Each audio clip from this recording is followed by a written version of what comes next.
নমস্কার বন্ধুরা, আমি শিবাশিস। অ্যাস্ট্রো শিবাশিস চ্যানেলে আপনাদেরকে স্বাগত। তো আজকে আমরা আলোচনা করব জ্যোতিষশাস্ত্রে পঞ্চম ভাব কী কী নির্দেশ করে এবং পঞ্চম ভাবের প্রধান বিষয়বস্তুগুলি কী কী। জন্মছকে পঞ্চম ভাব হলো বুদ্ধি, সন্তান, সৃজনশীলতা এবং ভাগ্যের সূচনার ঘর। এটি ত্রিকোণ ভাব হিসেবেও পরিচিত। লগ্ন, পঞ্চম এবং নবম ভাবকে ত্রিকোণ ভাব বলা হয়, অর্থাৎ এটি শুভ এবং ধর্মজনিত ঘর হিসেবে পরিচিত।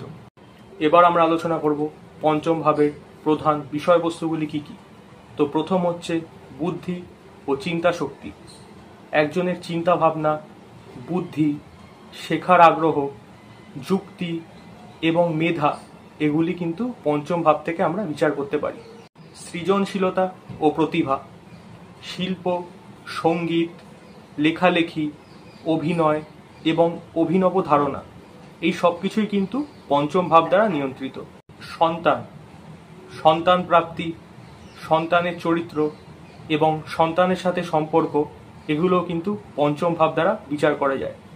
শিক্ষা ও জ্ঞান, বিদ্যা, উচ্চশিক্ষা, গবেষণা, অধ্যয়নের মান এবং মনোযোগ, এই সব কিছু পঞ্চম ভাব দ্বারা নিয়ন্ত্রিত।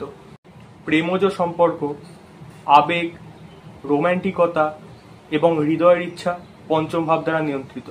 ভাগ্য নির্ভর কাজ, লটারি, স্টক মার্কেট বা যে কোনো ধরনের ইনভেস্টমেন্টে সফলতা, এটাও কিন্তু পঞ্চম ভাব থেকে বোঝা যায়।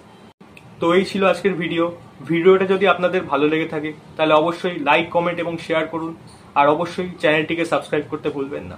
তো দেখা হচ্ছে আপনাদের সাথে পরের ভিডিওতে।